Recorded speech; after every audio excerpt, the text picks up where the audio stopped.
This is what we had for bait, and when I was unhooking the thing, this thing was sticking out of its gut.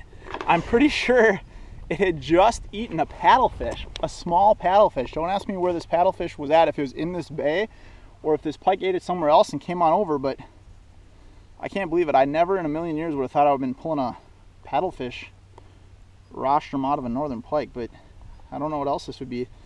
I'm pretty pumped to see that. Anyways, we're gonna go get another big pike here. Here comes the ready or not. Here comes the boys for the sound. Here comes the ready or not. How you like me now? I say we rep the sound. So what you talking about? I'm not running out my mouth. I know this without a doubt. Cause if you know these streets, then these streets know you. And when it's time to handle business, then we know what to do. Me and my crew, we stay true, old school and new. Many will call, but the chosen a few. We rise to the top. What you want, just in case you forgot. Rush the stage, grab my mic, show me what you got. You didn't know that we was new on the scene. It's alright, it's alright. I know you know, I see you smiling at me. It's alright, it's alright. Here comes the I saw it on the Vexilar before I even dropped my jig. Dropped my jig down, looked at the hook, and annihilated it. Look at the back. Great job, man. Beautiful pike on the jig. Congratulations, that's a beautiful. Here comes the ready or not. How you like me now?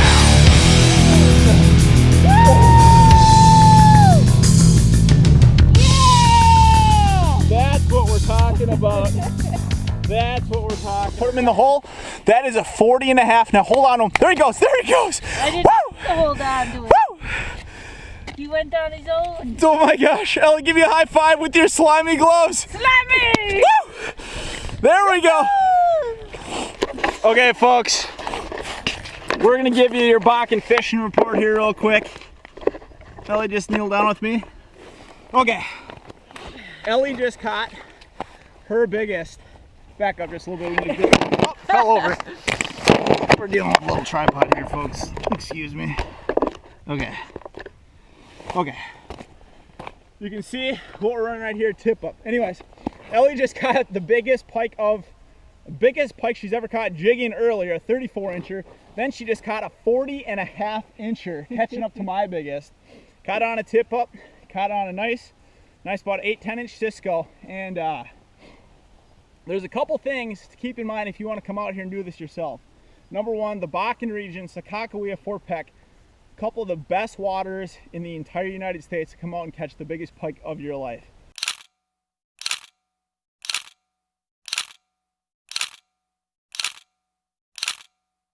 There's a couple things you're going to want to be looking for this time of year. These huge fish are consolidated into really small areas this time of the year.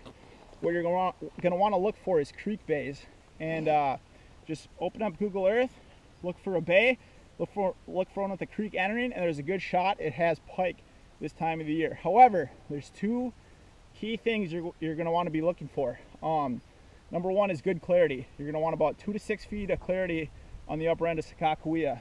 Any less than that, the pike are probably going to be turned off or not in there. Number two, you want to see bait and lots of it. In the creek channels, which are usually about 10 to 15 feet deep, what you'll see, it'll light up like a Christmas tree in about 4 to 6 feet under the ice. That 4 to 6 feet under the ice will just be lit up with emerald shiners, actually.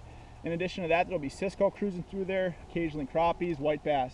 But anyways, that's some of the food base that's driving these fisheries. Is these emerald shiners, and with the emerald shiners, Cisco, all sorts of stuff. These pike are getting huge on Cisco, all sorts of stuff. So anyways, the pike, they're in here staging the spawn, they're pounding bait, and the ways that we're targeting them is using a combination of dead baits and artificial jigging lures. The dead baits we're using range from smelt that are about this big up to Cisco that are about this big. The one we just caught here, we got on a quick strike rig,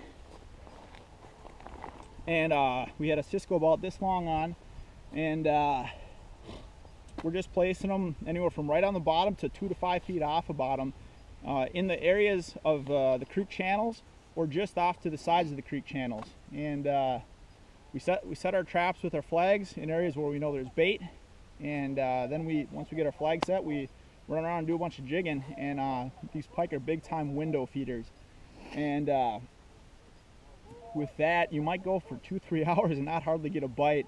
And then when one flag pops, you might get 2-3 in a row. It's crazy. I mean, within a matter of 5-10 minutes, it can just be absolute mayhem.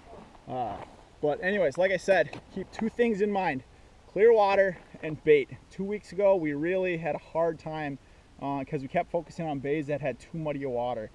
We tried moving to the outside of those muddy bays. Still, it was really, really slow, and all we could put together was small fish. So if you're in a muddy bay, keep moving.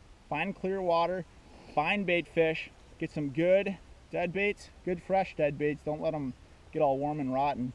Good fresh dead baits. Drop down some nice artificial jigging lures. And when you catch these big fish, guys, do everything you can to release those big ones. There's a lot of huge fish consolidated into really small areas this time of year. Catch and release of those big fish is of the utmost importance. If they're over 30 inches, guys, I mean, it's really best to be letting those go to ensure the future of these big fish for future generations. This is a really, really, really special thing that Sakakawea and Fort Peck have going for it with these trophy caliber pike. Not many places in the U.S. can produce fish of this caliber like we've been experiencing this last weekend.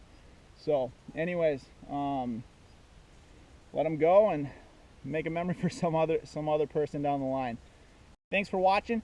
If you guys would be interested in learning more, check out my Facebook page or subscribe to my YouTube channel. In the meantime, I'm going to be in the Florida Keys in a couple weeks, so I won't be able to bring you your Bakken fishing report for the end of March. So this is the end of February through the beginning of March. If you have any questions, feel free to contact me on my Facebook page, and have some good fishing, guys. We only got a few days to maybe a week or two at the absolute most left of the ice season. You got to be really careful. Ice conditions they're really walkable at best on the upper end of Sakakawea, and actually Fort Peck's probably open, so if you want to put a boat in, you could probably do it there. Anyways, we'll see you guys later.